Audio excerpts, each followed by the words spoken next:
Complete paper है, but क्या है कि देखिए हम कितनी करते हैं क्या फिजियोलॉजी, कितनी गहराई तक पढ़ते हैं, लेकिन फिजियोलॉजी का इसने एक भी क्वेश्चन नहीं डाला। डाला क्या गुरुजी? एक भी क्वेश्चन है?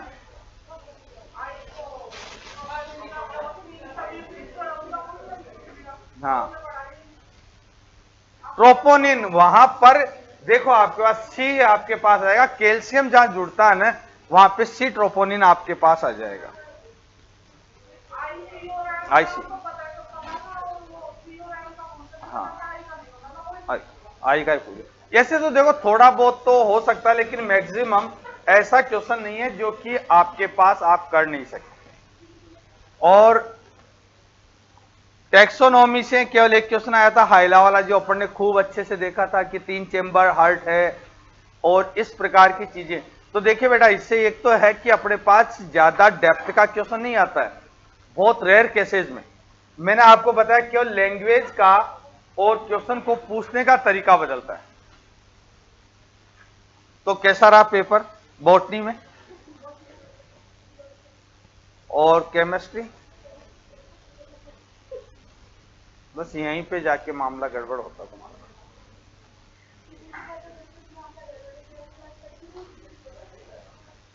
आई थिंक कितना परसेंटेज बैठ रहा है? कितना कितना हो जाएगा? कितने क्वेश्चन सही हो सकते हैं? 40% से तो कुछ नहीं होगा मैडम इस पेपर में। इस पेपर में 40% से कुछ नहीं होगा है? इसमें कम से कम मैं जहां तक सोचता हूं 60 के आसपास मामला रहना चाहिए। और 60% का मतलब 150 क्वेश्चन है ना, 80-90 क्वेश्चन तो आपके सही होने चाहिए। किस किस के हो सकते हैं 90? देखें, हाथ खड़े करना, एक आइडिया तो लगे सिलेक्शन का। अरे 150 में से 90 क्वेश्चन नहीं है?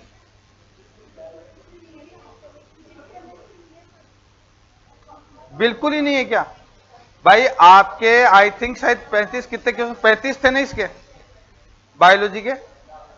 50 में से कितने हो गए?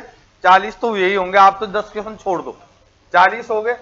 और 20 क्वेश्चन तुम्हारे उसके हुए होंगे, 40 से 20 60। क्या फिजिक्स और केमिस्ट्री दोनों मिला के 20 क्वेश्चन 30 क्वेश्चन नहीं है? चलो फिर ठीक है, फिर आगे की तैयारी करो।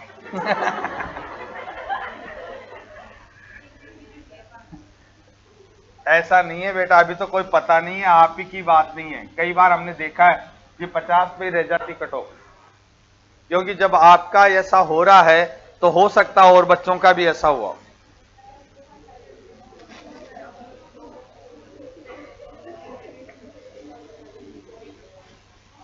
मैंने तो यार ये सोचा था एक दो बच्चों का तो देखो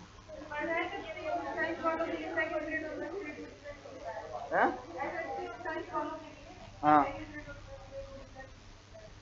कैसे डिफरेंस है?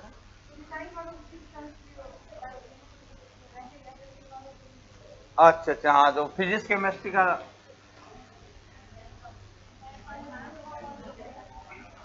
मैथ वालों के तो बढ़िया है। लाओ बेटा, एक नया टॉपिक स्टार्ट किया था, एम्ब्रियोलॉजी।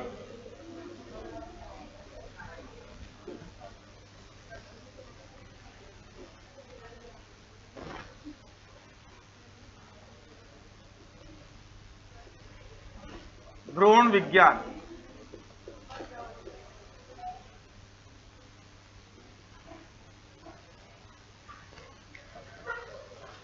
और इसी में आपको स्टार्ट किया था एम्ब्रियोलॉजी ऑब्लिक डेवलपमेंटल बायोलॉजी।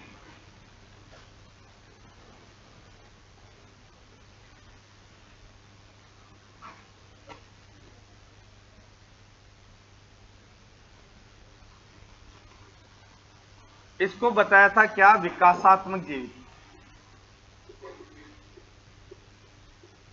इसमें से भी तो क्वेश्चन आए थे शायद, एम्ब्रियोलॉजी में से क्या आया था? हाँ, एक तो वो देखिए जो आपके पेपर में भी देते हैं, सीट में भी है, एक तो क्वेश्चन वही आ गया था।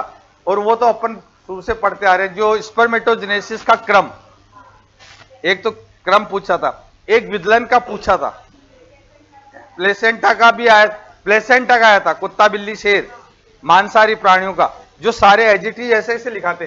देखिए बेटा एक आध क्वेश्चन की तो मैं कह नहीं सकता, लेकिन मैक्सिमम क्वेश्चन यहीं से आपके पास पुटअप हुए, विकासात्मक जीविकी।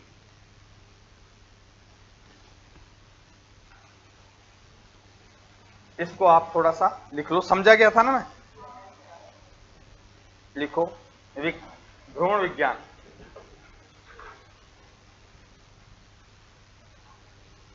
इसमें आपको बताया था, एक बार रिवाइज कर लेते, 3 दिन का गैप लग गया, बच्चों के दिमाग में नहीं होगा। क्या था बेटा भ्रूण विज्ञान? है स्टडी ऑफ प्रीनेटल डेवलपमेंट या स्टडी ऑफ एम्ब्रियो। देखिए यहां पर हमने बोला था कि स्टडी ऑफ एम्ब्रियो, एक बार रिवाइज करा देते हैं, हो सकता है दिमाग में से निकल गया हो। भ्रूण का अध्ययन भ्रूण विज्ञान कहलाता है। पहले एक सिंपल परिभाषा दें अपन, तो अपन क्या कह सकते हैं, study of embryo. Just like जैसे कि अपन डबल ब्लड सर्कुलेशन की परिभाषा देते हैं। क्या होता है गुरु जी डबल ब्लड सर्कुलेशन? दोहरा परिसंचरण।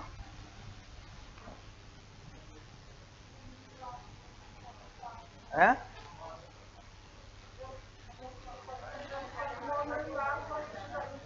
वेरी, आप पहले परिभाषा देंगे तो ये देंगे साफ शरीर, हृदय में से रक्त का 2 बार निकलना, डबल ब्लड सर्कुलेशन। लेकिन अगर अपन इसको थोड़ी सी एडवांस लेंगे तो अपन कहेंगे जहां पर 2 चाप पाए जाते हैं, लिखा है देखो बेटा, systemic arc, pulmonary.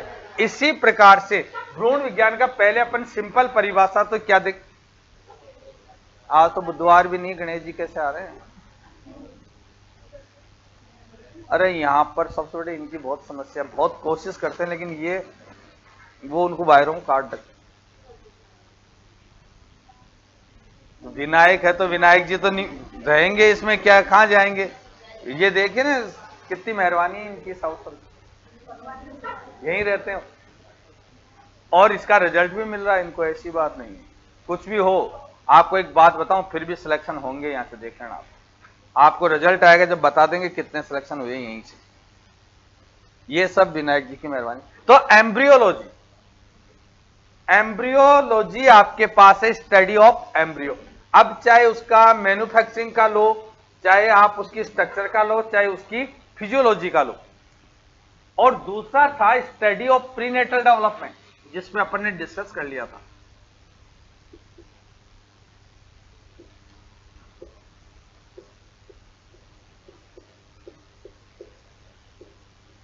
Study of prenatal development, प्रसव पूर्व विकास का अध्ययन। और प्रसव पूर्व विकास यह था कि प्रसव से पहले पहले की क्रिया। और हमने गुरुजी ये बात की बातें, और प्रसव के लिए हमने कहा था पास्चुएशन। और प्रसव में और बर्थ में, देखिए इन चीजों को थोड़ा ध्यान दीजिए, प्रसव में और बर्थ में अंतर है। क्या है madam? Very good, period of time and point of time.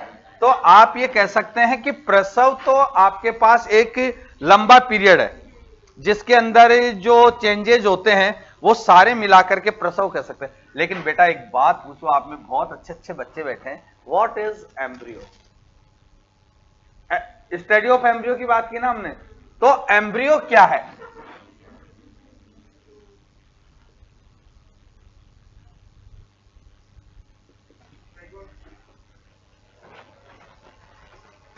क्या है एम्ब्रियो? पूरी एम्ब्रियोलॉजी, मैडम इधर ध्यान दो, पूरी बीएससी में एम्ब्रियोलॉजी की बुक पढ़ी, हम पूरी स्टडी कर लेते हैं लेकिन एम्ब्रियो में नहीं घुसते। क्या है एम्ब्रियो? किस अवस्था को एम्ब्रियो कह देंगे अपन? बहुत सुंदर, जाइगोट। आप ये कह सकते हैं embryo is fertilised egg, egg is known as embryo, मतलब निषेचित अंडा। और निषेचित अंडा क्या कहलाता है? तो जाइगोट ही तो एम्ब्रियो है यार।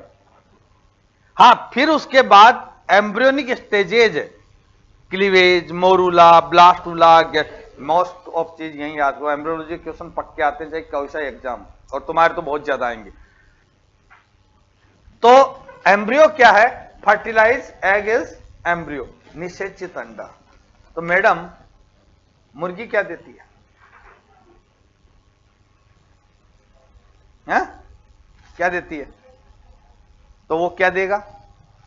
अंडा नहीं देती है, भ्रूण देती है, इसीलिए वो मांसाहार में आता है। अच्छा, मुर्गी अंडा देता, अपन फार्मी अंडों की बात नहीं कर रहे। जब अपन केवल ये भी बात ध्यान रखनी है, अंडे की बात आए तो नॉर्मल अंडे की बात करो, जो वो मुर्गे के संपर्क के बाद देती है। तो मुर्गे के संपर्क के बाद देती है, वो क्या देती है? जाइगोट। और जाइगोट क्या है? एम्ब्रियो। और एम्ब्रियो में क्या है? प्राणी। प्राणी है तो वो क्या हो गया? मांसाहार। समझ गए? लेकिन जो फार्मी अंडे होते हैं, फार्मी अंडों में क्या देती है? अंडा देती है, वहां एम्ब्रियो नहीं देती है, क्योंकि वो अंडा क्या नहीं है? निषेचित नहीं है, मुर्गे से संपर्क उसका नहीं हुआ। तो वो अंडा आपके पास क्या होगा? वो लोग कहते हैं ना कि अंडे तो वेजिटेरियन में, तो उसके अंदर वेजिटेरियन में आ जाता है। क्यों आ जाता है? उसका कारण बताता हूं कि जो फर्टिलाइज एग देगी, उसको अगर आप इंक्यूबेटर में रख दोगे तो थोड़े दिनों बाद उसमें से क्या निकल जाएगा? चूजा निकल जाएगा। और जो आपका फार्मी अंडा होगा, उसको इंक्यूबेटर में क्या कहीं भी रख दो, 5-7 दिन में सड़ के वो खत्म हो जाएगा, उससे चूजा प्राणी नहीं बनेगा। इसलिए दोनों का अंतर क्लियर हो गया क्या बेटा?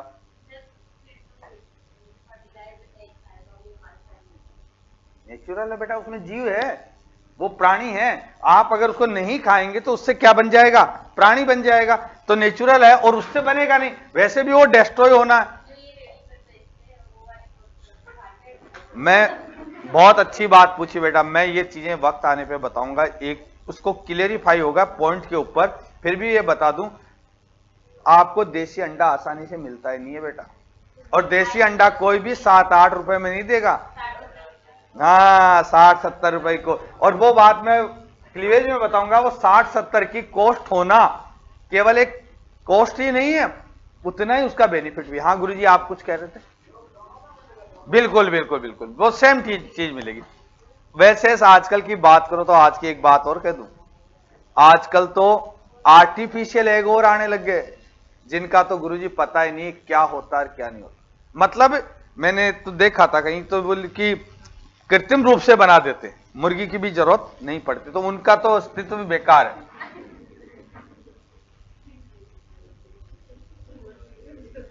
हिंदी थोड़े लिखूं, इनकी क्या लिखूं मैं? फर्स्ट ग्रेड के बच्चे। फीटस, फीटस क्या है? हैं? कम, एक मिनट, क्या है फीटस? ये तो मैंने तुम्हारे सुने सुनाए नाम पूछ रहा हूं ऐसे, आप नहीं बोलेंगे। कंप्लीट एम्ब्रियो, तो कंप्लीट कहां?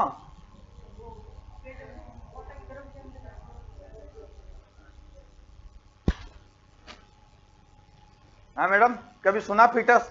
हिंदी बताऊं? हिंदी इसको गर्भ कहते हैं बेटा। अब तो बता दो। चलो एक बात बताओ, मुर्गी के अंदर फीटस किस दिन बनेगा? कौन से दिन बनता है? मुर्गी का तो पूरा डेवलपमेंट पढ़ाते हैं बीएससी में। एमएससी छोड़िए, बीएससी की बात करो। बीएससी में पूरा मुर्गी का डेवलपमेंट पढ़ाते हैं। ये तो तुम्हारे हट गया कोर्स, नहीं तो पहले 4 सोमाइट और 96 घंटे तक का भ्रूण का विकास था आपके पास मुर्गी का। तो मुर्गी में, वेरी गुड, आपने सही बोला, जब एम्ब्रियो किससे जुड़ जाता है? Very good. देखिए बेटा, अब क्वेश्चन कैसे निकलेगा? एम्ब्रियो प्लस प्लेसेंटा, तभी फीटस बनता है, अन्यथा फीटस का निर्माण नहीं होता है। और प्लेसेंटा से जुड़ता है, तो देखिए ये आपको खुद को लगानी है। मुर्गी में तो प्लेसेंटा कैसे बनेगा? बन सकता है क्या?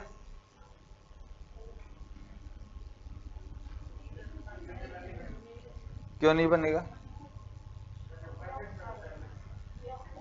प्राइमेट्स में बनता है। आपको याद रखिए बेटा, आपको कई चीजें पहले पढ़ाई जा चुकी है। जरायुज, अंडज, अंड जरायुज, केवल जरायुज के अंदर ही प्लेसेंटा बनेगा। अंड जरायुज में भी बनता है और जरायुज में भी बनता है। अंडज के अंदर प्लेसेंटा नहीं बनता। इसमें कोई बड़ी बात नहीं बता रहा हूं मैं, बहुत छोटी सी बात है। अंडा बाहर आ गया तो भैया प्लेसेंटा कैसे बनेगा? प्लेसेंटा तो a connection between the mother and embryo known as placenta, और प्लेसेंटा से जुड़ जाता तब अपन उसको क्या कह देते हैं? फीटस कह देते हैं। वैसे मैं आपको एक बताऊं, ये सारी चीज तुम्हें साइकोलॉजी में पढ़ाते होंगे गुरुजी, आ जाएगा। इसके बाद क्या आ गया? इन्फेंट। क्या बोलो शेषव? चलो बेटा, इन्फेंट कौन सी स्टेज? After birth. कब तक? 2-3 साल का तुम बोलते हो जो भी है, तो आप वो साइकोलॉजी में एज दी है। लेकिन यहां हमारे यह है इन्फेंट से मतलब क्या? देख बेटा, हम पढ़ने से पहले ये तो देख लें कि क्या क्या चीजें पढ़ेंगे हम, क्या क्या चीजें आती है, क्या क्या होती है, स्टेजेस क्या होती है। आप इतना पढ़ के आ गए, आपको कोई पूछे इन्फेंट कौन सी स्टेज होती है, मैडम बताना।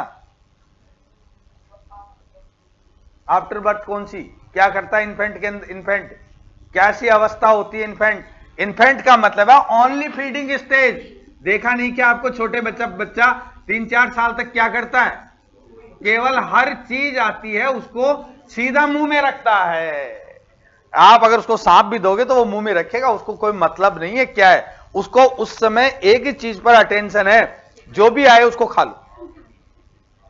सही कह रहा हूं या गलत बताओ? तो चाहे आप कई बार बच्चों के मुंह में पिन वगैरह कई चीजें जैसे लेडीज जो काम में लेती हैं लगाती हैं, वो आदत क्यों? वो बिस्तर पे छूट जाती है, बच्चा उसको निगल जाता। हमने पढ़ा है ये सब, बच्चे के पेट में से ये चीजें निकली, सिक्का चला जाता है, ये चला। क्योंकि ये आपको ध्यान रखने की आवश्यकता है। इस एज में 2-3 साल तक बच्चे के पास इन्फेंट अवस्था होती है, उस समय हर चीज मिलती है, क्योंकि इसकी फीडिंग स्टेज होती है। उसको वो केवल खाना जानता और कुछ भी नहीं जानता। इसके बाद क्या जाएगा बेटा?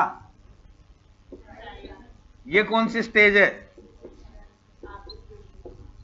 आफ्टर नहीं, स्टेज कौन सी है यार? तुम बच्चों के संपर्क में नहीं रहे क्या? लर्निंग स्टेज, सीखने वाली, या अपन क्या क्यूरियोसिटी वाली स्टेज। इस समय में बच्चे में क्यूरियोसिटी बहुत जिज्ञासा रहती।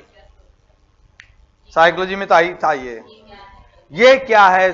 घर वालों का सिर खा जाता है कि ये क्यों चल रहा है, लाइट क्यों चल रही है, इधर ट्रेन क्यों जा रही है। ये सारा उसका एक क्यूरियोसिटी होती है, और जिसमें देखो क्यूरियोसिटी होती है उसमें लर्निंग की स्थिति होती है, वो लर्निंग। फिर आपके पास आती है कौन सी स्टेज बेटा? शिशु से काय में आ जाएगा पुबरल। पुबरल का मतलब यौवनावस्था। यौवनावस्था। पुबरल कौन सी स्टेज होती है? सेकेंडरी मत बोलो, आप लिखो सेक्सुअल डेवलपमेंट। इस समय क्या होता है? सेक्सुअल डेवलपमेंट होता है। इसमें क्या होगा? Sexual development. फिर आपके पास आ जाता है अडल्ट। अडल्ट क्या आ गई? वयस्क। वयस्क में क्या होगा? Mental development. ये सारी चीजें देखो बेटा एक एक वर्ड के अंदर, मेंटल डेवलपमेंट। अब यहां 2-3 क्वेश्चन रोक करके पूछूंगा मैं तुम्हें।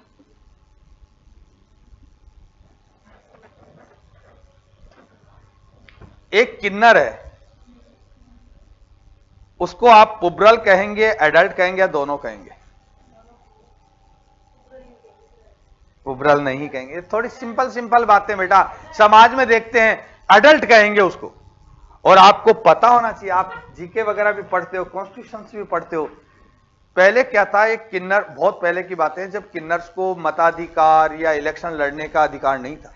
फिर ये कोर्ट गए, कोर्ट जाकर के उन्होंने इस बेस पे बात की कि साहब we are adult, we are not puberal, और अडल्ट को क्या है? मताधिकार है। और आज शायद मेरे ख्याल उसका नाम पता नहीं, कोई है किन्नर जो आपके पास पार्लियामेंट तक पहुंचा है ना? उसका नाम भी याद रखना बहुत है। तो क्योंकि वो क्या है? अडल्ट है। वो क्या नहीं है? पुबरल नहीं है, सेक्सुअल डेवलपमेंट नहीं है उनके अंदर, लेकिन उनमें मेंटल। ये तो नहीं हो सकता कि सेक्सुअल नहीं होगा तो मेंटल भी नहीं होगा। तो इसी आधार पर भाई साहब ये बहुत महत्वपूर्ण क्वेश्चन है। दूसरी चीज, मैडम एक पागल क्या है?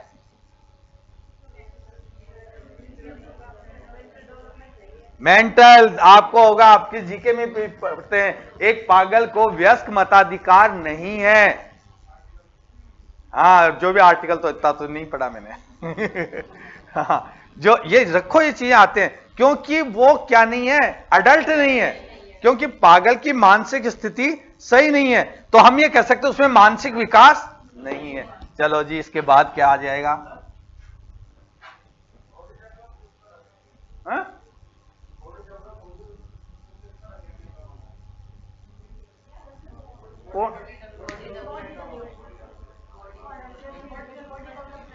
बॉडी का डेवलपमेंट क्या गुरुजी, मैं समझा नहीं। नहीं नहीं, उसका इनमें कोई, ये आपके पास क्या है, फिजिकली डेवलपमेंट है उसका, वो तो अलग चीज है। फिर अभी वो आ जाएगा, अभी सेल्स वाला आ रहा है, ये लो ओल्ड, वो तो साथ साथ चलेगी। ओल्ड, ओल्ड आ गया। ओल्ड क्यों हुआ, इस पे भी आजकल एक और बताऊं, ये चीजें आजकल इसके ऊपर बहुत रिसर्च चल रही है कि हम बूढ़े ही ना हो। आज को आपको पता होगा वर्तमान समय में एंटी एजिंग वर्क चल रहा है कि जिससे एजिंग, तो ये ओल्ड होगा क्या, due to ageing, due to ageing, आयुकरण। अभी आपने कहा सेल्स वाला, आयुकरण, ये आपके पास क्या होता है, जो आपके पास सेल्स ग्रोथ हो रही वो आयुकरण होता है। एक उम्र के बाद में जाकर के आपकी सेल्स डीजनरेट होने लग जाती है, डीएनए का डीनेचुरेशन हो जाता है। देखिए बेटा होता कैसे, सेल डिवीजन चलता है, ये तो आपको पढ़ा दिया होगा, ये सेल है और सेल डिवीजन हुआ, और सेल डिवीजन होकर के आपके पास क्या, दो सेल बनी, और दो सेल बनी, ये डेवलपमेंट करके पूरी की पूरी इसके पैतृक पेरेंटल सेल के इक्विवेलेंट हो गई, तो आपके पास हो गया +1 सेल नंबर बढ़ गया। बात आई क्या समझ? सेल डिवीजन में जैसे मान लो कि 75 सेल डिवीजन हुए तो कितनी कोशिकाएं बनेगी?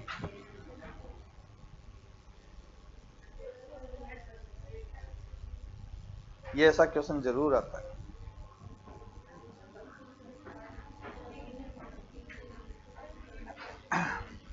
आपके पास क्या हुआ, सेल विभाजित हुई, +1 बन गया। अब एक तरफ क्या हुई कि जब डीएनए डीनेच्योर हो जाता है तो आप ये नहीं कह सकते सेल डिवीजन बंद होगा, ये पढ़ा दिया होगा आपको। सेल डिवीजन तो सेल के एंड तक सेल डिवीजन चलता रहेगा, ऐसा स्टेज टिल लाइफ चलता है, सेल डिवीजन कभी बंद नहीं होता। फिर आप सेल डिवीजन चल रहा तो सर फिर एजिंग क्यों? हाँ बेटा एजिंग होगी, कारण क्या हुआ, सेल डिवीजन हो गया, दो डॉटर सेल्स बन गई, लेकिन दोनों ही डेवलप नहीं हुई, कितना हो गया लॉस, -1 का लॉस। अगर सेल डिवीजन होगा और सेल्स अगर अपने पैतृक सेल के समान हो गई तो एक कोशिका का लाभ होता है, अगर दोनों ही सेल अगर डिजनरेट हो गई तो माइनस सेल। ये एक सेल के लिए कह रहा हूं मैं, हजारों क्या करोड़ों अरबों कोशिकाएं आपकी डिवीजन करती है, डिवीजन करने के बाद में ही होती है। अगर ये वाली स्थिति आती है तो ये क्या आ जाती है, एजिंग आ जाती है। एजिंग के कारण आपकी सेल्स का नंबर क्या हो जाता, कम हो जाता, और नंबर कम हो जाता है तो आपकी पूरी की पूरी बॉडी की कैपेसिटी जो होती है वो सारी कम होने लगती, दिखना कम हो गया, सुनना कम हो गया, जो शाइनिंग दे रही थी स्किन वो चेहरे की, उसके ऊपर क्या झुर्रियां सी पड़ने लग गई, पाचन कम हो गया, सारी थिंकिंग्स कम हो गया, याददाश्त कम हो गई। ये सारी चीज क्या होती है, सेल्स के डिजनरेशन कारण होता है, और जब सेल डिजनरेट होती है तो आप में क्या जाता है, ओल्ड की स्थिति आ जाती है। ओल्ड के बाद भी आपकी एजिंग होती रही, ओल्ड के बाद भी एजिंग होती रही तो क्या हो गई, डेथ। एजिंग चलते चलते एक समय ऐसा आता है जब नंबर ऑफ सेल्स बहुत ज्यादा कम हो जाती है, का शरीर कार्य करना बंद कर देता और डेथ हो जाती है। डेथ की बात अपन करते हैं तो एक्चुअल नेचुरल डेथ क्या है, आप किसी भी को देख करके कैसे बताएंगे कि इसकी डेथ हो गई? Natural death, natural death is a neural death, neural death plus cardiac death, ये सब चीजें कार्डिया डेथ। शाबाश, आपके पास हार्ट कार्य करना बंद कर दे और ब्रेन कार्य करना बंद कर दे तब जाकर के उसकी डेथ हम मानते हैं, ना अकेली न्यूरल डेथ इज डेथ, ना अकेली cardiac death is death. Cardiac death हुई, हार्ट अटैक आया, हार्ट अटैक का मतलब ये नहीं है कि उसकी डेथ हो गई।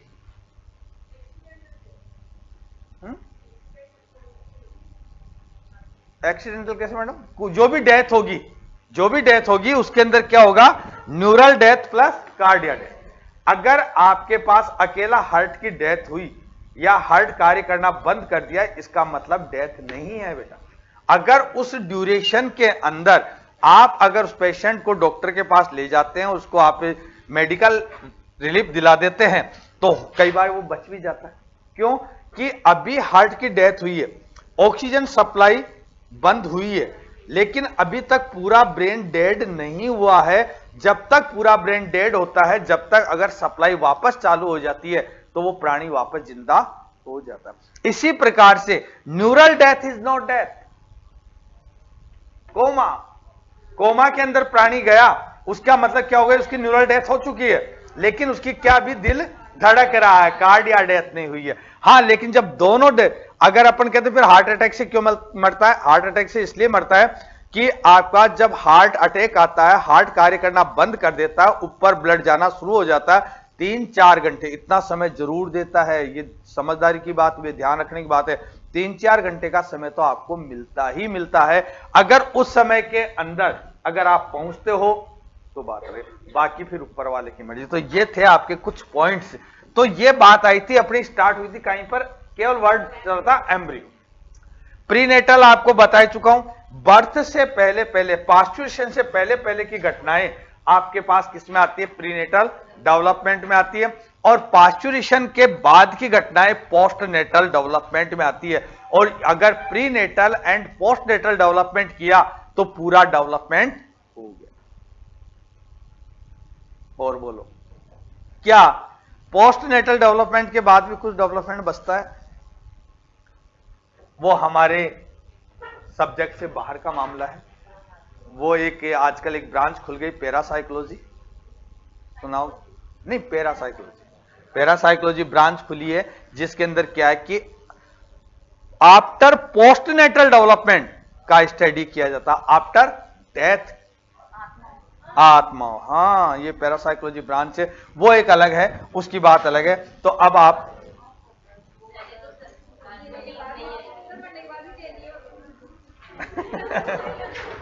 देखो बेटा, साइंस का मतलब है रिसर्च, प्रयोगों पर आधारित चीजें जो की जाती है, वो आपके पास साइंस का मतलब क्या है? रिसर्च होती रहती है। साइंस लगातार रिसर्च करती रहती है, नई नई चीजें खोजती है। और अपने तो शायद राजस्थान यूनिवर्सिटी में भी खुला ये ब्रांच है, ये पैरासाइकोलॉजी का एक डिपार्टमेंट अलग से बना है। हो गया ना? हाँ, वहां तो होगा बहुत। देखो बेटा, जैसा का लिखो बेटा, भ्रूण विज्ञान, भ्रूण विज्ञान जीव विज्ञान की वह शाखा जिसके अंतर्गत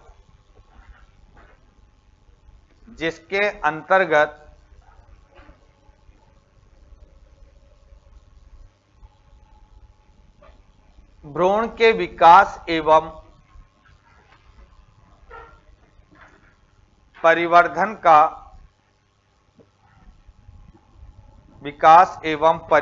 का अध्ययन किया जाता है,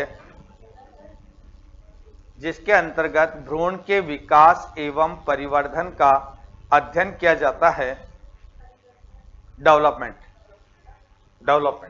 का अध्ययन किया जाता है, भ्रूण विज्ञान कहलाती।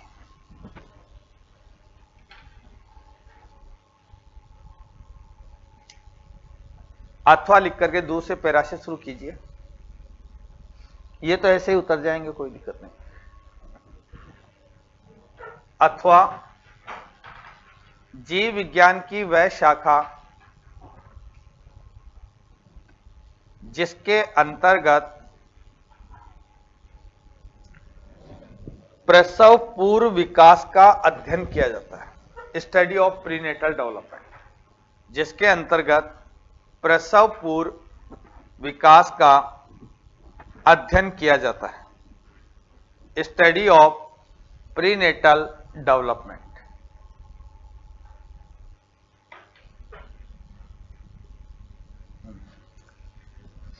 फिर छोटा सा हेडिंग लगाओ, प्रसव या पास्चुरेशन, इसी के ब्रैकेट में लिख देना नेटल। प्रसव या पास्चुरेशन लिख दूं मैं, प्रसव ब्रैकेट में पास्चुरेशन बराबर नेटल। ये बेटा कई लैंग्वेज आ रखी है इसके अंदर, इसलिए आपको ये वर्ड ऐसे लगते हैं। प्रसव, पास्चुरेशन या नेटल।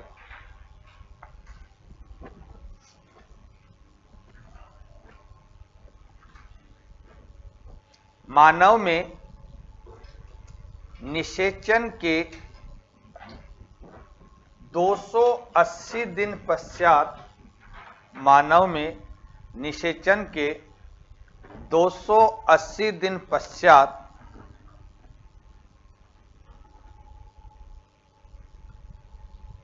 फीटल इजेक्शन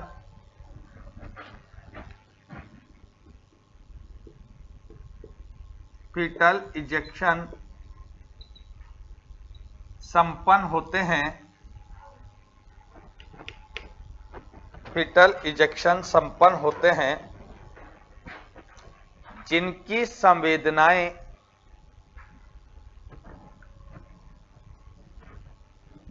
संवेदनाएं हाइपोथैलेमस को जाती है।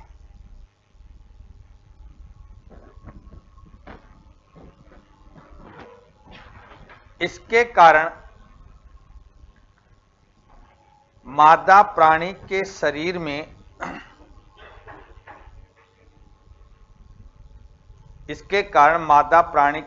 में विशेष प्रकार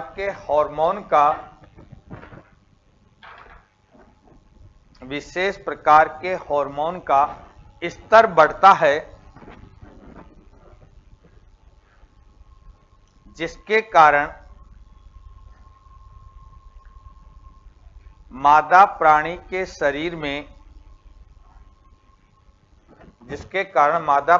शरीर में विशेष प्रकार के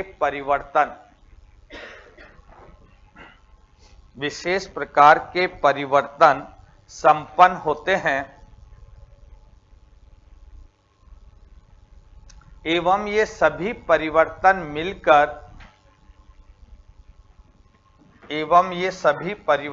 मिलकर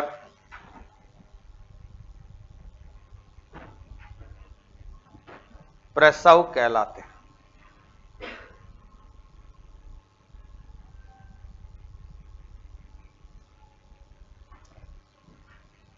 प्रसव अनिश्चित समय के लिए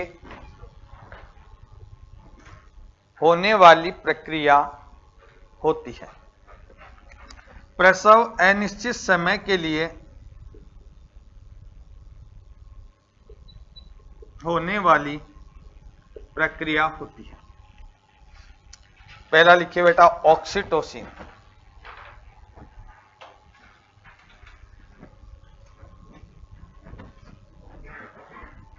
ऑक्सीटोसिन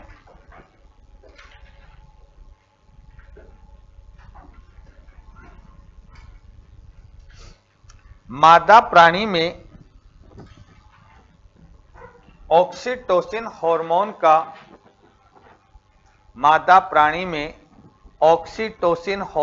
का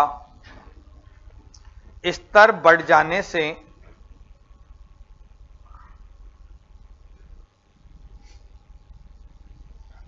यूट्रस की दीवार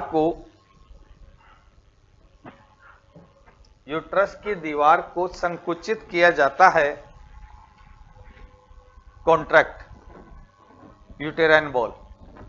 यूट्रस की दीवार को संकुचित किया जाता है, जिसके कारण फीटस यूट्रस के नैरो भाग में, सकड़े भाग में, जिससे फीटस यूट्रस के सकड़े भाग में खिसकता है। यूट्रस के सकड़े भाग में खिसकता है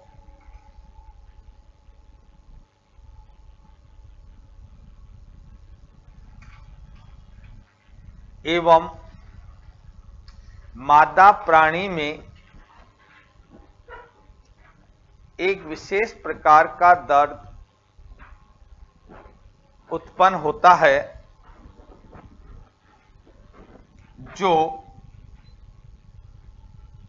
लेबर पेन कहलाता है।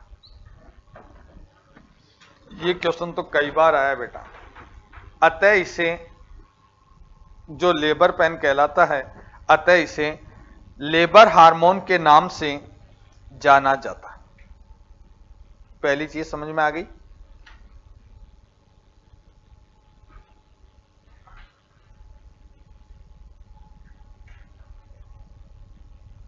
देखिए, यूट्रस में फीटस है। जब इसका जेस्टेशन पीरियड पूरा हो जाता है, मतलब गर्भकाल पूरा हो जाता है, तो फीटल्स में हलचल होती है, और वो जो हलचल होती है, उस हलचल का इंडिकेशन कहां जाता है? हाइपोथैलेमस को। और हाइपोथैलेमस क्या करवाता है? ऑक्सीटोसिन हार्मोन साफ करवाता है। सारा हार्मोनल प्रोसेस होता है। बच्चे से कुछ, बच्चा केवल क्या, अच्छा आप ये भी कह सकते हैं इंजेक्शन कहां से शुरू होंगे? बच्चे से शुरू होंगे। ये इस क्रिया को स्टार्ट ही बच्चा करता है, अर्थात आप ये भी कह सकते हैं कि बच्चा पूरा परिपक्व हो चुका, वो बाहर आना चाहता है। तो ये जो हलचल होती है वो क्या कहलाती है? फीटल इजेक्शन कहलाती है। और ये फीटल इजेक्शन के कारण हाइपोथैलेमस को संदेश गया। हाइपोथैलेमस की वजह से आपके पास क्या हुआ? ऑक्सीटोसिन का स्तर बढ़ा दिया। ऑक्सीटोसिन ने यूट्रस को कॉन्ट्रैक्ट किया, क्योंकि वो जुड़ा हुआ किस भाग से? फंडस भाग से, चौड़े वाले भाग में। तो वो कॉन्ट्रैक्ट किया तो बच्चा क्या हुआ? आगे मूव हुआ। जो यूट्रस आपको बना के बताता है उल्टे नासपति की आकृति का नीचे का भाग क्या होता है? सकड़ा होता है। सकड़े भाग में आएगा तो क्या होगा? उसे एक पेन उत्पन्न होगा। That pain is known as labour pain. So that oxytocin also known as labour hormone. लिख डालिए। अतः ऑक्सीटोसिन को लिखा दिया, ऑक्सीटोसिन को लेबर हार्मोन कहते हैं। चलो ठीक है, लिखवा दिया तो अच्छी बात है। आगे चलिए, एक चीज अपन यहां दो तीन बातें, इसके बहुत प्यारे प्यारे क्वेश्चन आए हुए हैं, वो यहीं लिख लेते हैं। लिखिए,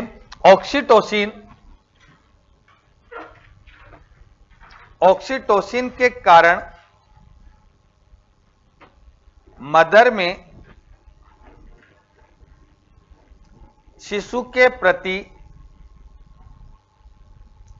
कुछ भी कह दो, अफेक्शन, लगाव, प्यार उत्पन्न होता है। क्यों? इसका स्तर बढ़ा ना, तो उसके कारण शिशु के प्रति उसमें क्या होता है? लगाव उत्पन्न होता है।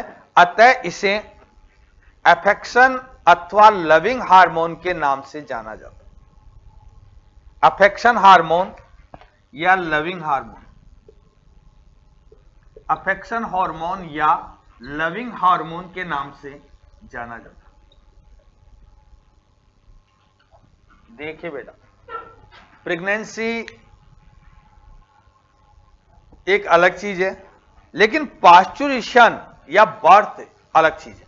बर्थ के समय मादा के अंदर इतना, ये जो लेबर पेन होता है ना, ये बहुत ही खतरनाक पेन होता है। लेकिन एक चीज आपने देखी होगी, जो ही बच्चा उसके सामने लाके रखा जाता है, सारा पेन गायब तो नहीं होता, लेकिन वो उसको भूल जाती है। अटेंशन दूसरी तरफ, क्योंकि उस समय उसमें क्या बढ़ चुका? ऑक्सीटोसिन। ऑक्सीटोसिन क्या? अफेक्शन या लविंग हार्मोन है। उसका पूरा का पूरा अटेंशन किस पे आ जाता है? बच्चे पे। वो अपना दर्द भूल करके सारा, so this is also known as the loving या अफेक्शन। अगला लिखिए, बर्थ के पश्चात, ये क्वेश्चन आ चुका है। बर्थ के पश्चात ऑक्सीटोसिन मेमरी ग्लैंड को, बर्थ के पश्चात ऑक्सीटोसिन मेमरी ग्लैंड को उत्तेजित कर दुग्ध निष्कासन में सहायक होता है। दुग्ध निर्माण नहीं बोल रहा हूं मैं, यह अंतर है। मेमरी ग्लैंड को उत्तेजित कर दुग्ध निष्कासन में सहायक होता है। अतः इसे मिल्क इजेक्शन हार्मोन, दुग्ध निष्कासन हार्मोन, ये आया है बेटा, फर्स्ट ग्रेड में है। अतः इसे दुग्ध निष्कासन हार्मोन, मिल्क इजेक्शन हार्मोन के नाम से भी जाना जाता है।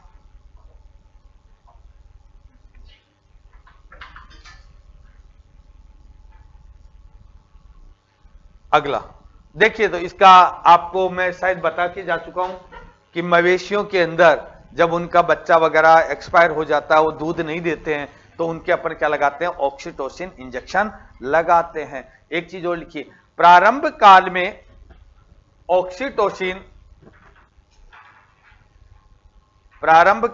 ऑक्सीटोसिन सेल डिवीजन एवं सेल ग्रोथ को स्टिमुलेट करता है।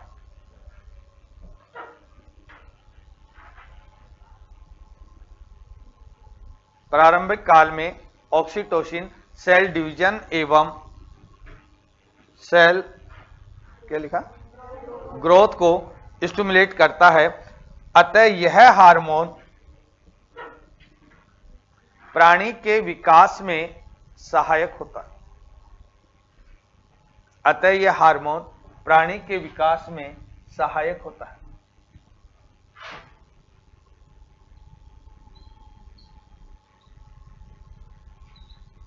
या आपको याद होगा, ये बात अपन जाते जाते करके गए थे, मेरे को जहां तक ध्यान है, कि अर्ली ग्रोथ के लिए, डेवलपमेंट के लिए ऑक्सीटोसिन का यूज किया जाता है। मैंने ये भी बताया, जो बच्चे उठाए जाते हैं उनके ऑक्सीटोसिन लगाया जाता है। आपको फल सब्जियों के अंदर भी बताया था क्या लगाया जाता है, ऑक्सीटोसिन लगाया जाता है, जिस कारण उनकी क्या होती, ग्रोथ जल्दी होती है। दूसरा लिखिए रिलैक्सिन।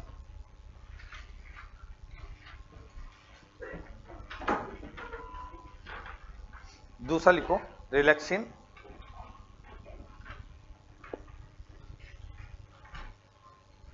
यह हार्मोन प्लेसेंटा द्वारा स्रावित किया जाता है एवं प्रसव के समय, यह हार्मोन प्लेसेंटा द्वारा स्रावित किया जाता है एवं प्रसव के समय प्यूबिक सिम्फाइसिस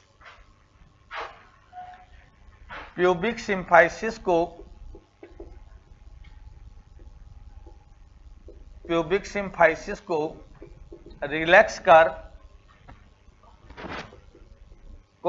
कर जनन नाल को, बर्थ केनाल को चौड़ा एवं चिकना बनाता है। रिलैक्स कर जनन नाल को चौड़ा एवं चिकना बनाता है,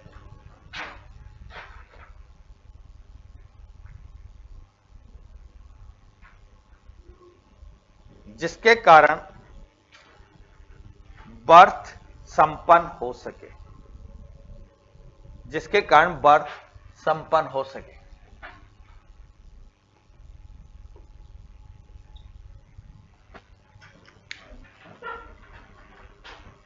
बर्थ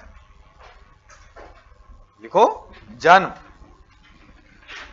बस अभी हैप्पी बर्थडे कर देते हैं इसका, जन्म, बर्थ। देखिए बेटा, मैंने आपको बताया था, चीजें ध्यान में रखिए। पास्चुरेशन हमने कहा था ना 1 से 72 घंटे तक। अब ये कोई जरूरी नहीं कि 72 घंटे हो, 1 घंटा भी हो सकता है, 2 घंटे भी हो सकता है, 3 घंटे भी हो सकता है, लेकिन ये चलते चलते चलिए, दर्द, लेबर पेन वगैरह चलते चलते जब क्लाइमैक्स में पहुंचते हैं, तो उस समय इस हार्मोन की वजह से बेबी क्या होती, बॉडी से बाहर आती। लिखिए, पास्चुरेशन के प्रसव के क्लाइमैक्स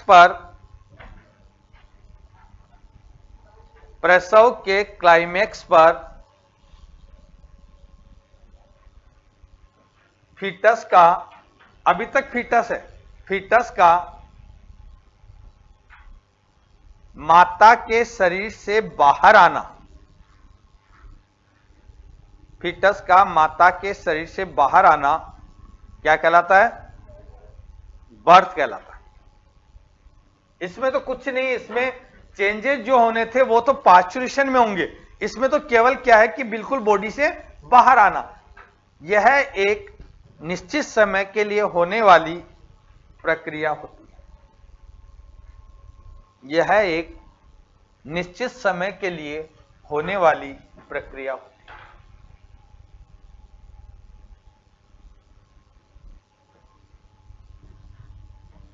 लो बेटा एक हेडिंग और लगा दो, डेवलपमेंटल बायोलॉजी। डिस्कस तो कर लिया था ना इसके बारे में। डेवलपमेंटल बायोलॉजी, विकासात्मक जैविकी।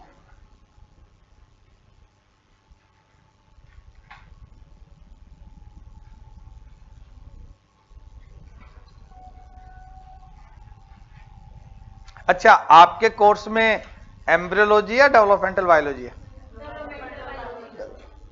ड्यू टू रीजनरेशन है और चीजें, प्रसव के बाद की घटनाएं भी है, इसलिए आप डेवलपमेंटल बायोलॉजी पढ़ते हैं, नॉट एम्ब्रियोलॉजी पढ़ते तो पर प्रसव करके आगे पढ़ाते ही नहीं, लेकिन इसमें आगे की घटनाएं। इसलिए लिखिए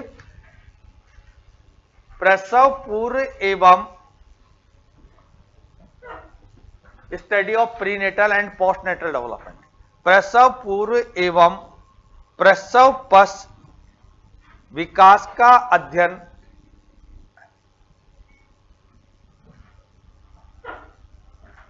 विकासात्मक जैविकी कहलाता है। प्रसव पश्चात विकास का अध्ययन विकासात्मक जैविकी कहलाता है। तो बेटा देखो, इसको इस चीज को समझो, अगर अपन ने किसी प्राणी का प्रसव पहले का भी पढ़ लिया और प्रसव बाद का भी पढ़ लिया तो क्या बाकी रह गया? कुछ ही नहीं रहा, सारा ही हो गया भाई। जन्म से पहले का स्टडी कर लिया, जन्म से बाद का लेके यहां तक का मरने तक का कर लिया, तो बाकी तो केवल वो रहा पैरासाइकोलॉजी वाला जो हमें पढ़ना नहीं, वो तो बाद मृत्यु के बाद का तो हमें पढ़ना नहीं। तो इसका मतलब हमने पूरा डेवलपमेंट पढ़ लिया। अथवा करके लिखो, अथवा प्राणी विशेष के संपूर्ण विकास का अध्ययन, इसमें अपन क्या दे देंगे? संपूर्ण विकास का अध्ययन क्या कहलाता है? डेवलपमेंटल बायोलॉजी कहलाता है।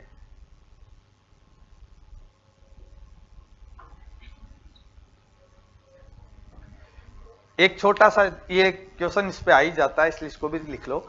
ऑन्टोजेनी, व्यक्तिव्रत, कोई जानता है? ऑन्टोजेनी का क्वेश्चन आया हुआ, मैं पहले बता दूंगा।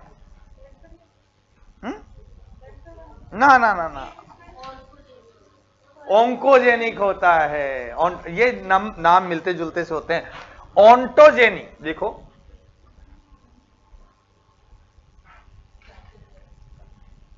प्राणी विशेष के व्यक्तिव्रत प्राणी विशेष के संपूर्ण विकास का अध्ययन, प्राणी विशेष के संपूर्ण विकास का अध्ययन ऑन्टोजेनी कहलाता है।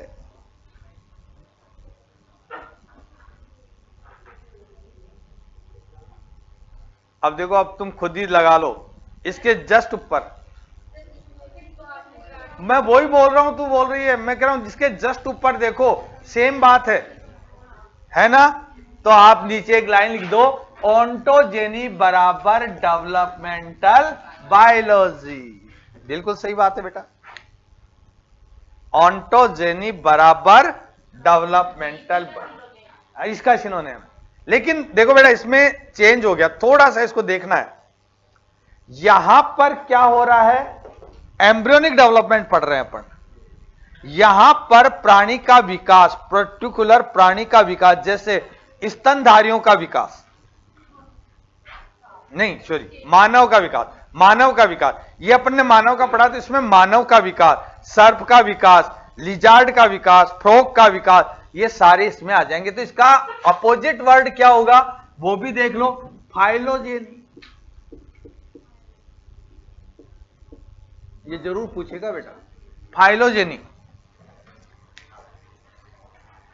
यहां क्या था? पर्टिकुलर प्राणी का था। फाइलोजेनी में क्या होगा? समूह का कह दो, ग्रुप, एक ग्रुप लिखो। यदि किसी ग्रुप विशेष, समूह विशेष, यदि किसी समूह विशेष, यदि किसी समूह विशेष के विकास का अध्ययन किया जाता है तो यह यदि किसी समूह विशेष के विकास का अध्ययन किया जाता है तो यह फाइलोजेनी कहलाता है।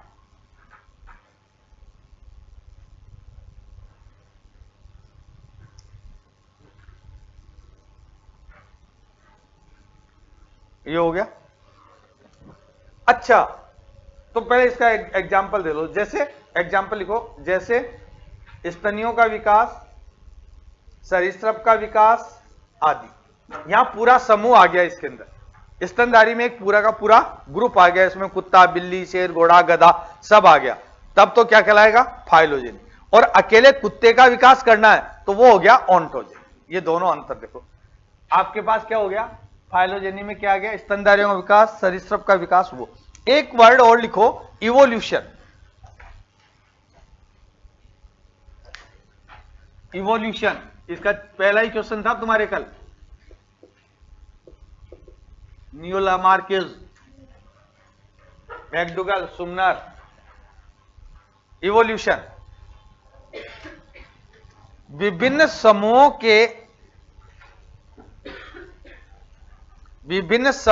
के क्रमिक विकास का अध्ययन। विभिन्न समूहों के क्रमिक विकास का अध्ययन,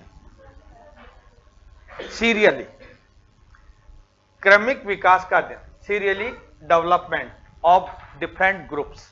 देखिए बेटा, जस्ट ये और इसके ऊपर लिखी सेंटेंस, वहां भी क्या हो रहा था? समूह का विकास। यहां भी किसका हो रहा है? समूह का विकास। तो नीचे लिख दो phylogeny equal to evolution. Phylogeny equal to evolution. तो बेटा देखिए, हम ये बताना चाह रहे हैं कि ये आपके पास अभी आपका पहला टॉपिक कल स्टार्ट करेंगे और कल स्टार्ट होगा गैमेटोजेनेसिस। अभी तो अपन को ये था कि थोड़ी बहुत इसको जानने से पहले जान तो लें कि ये क्या है क्या नहीं।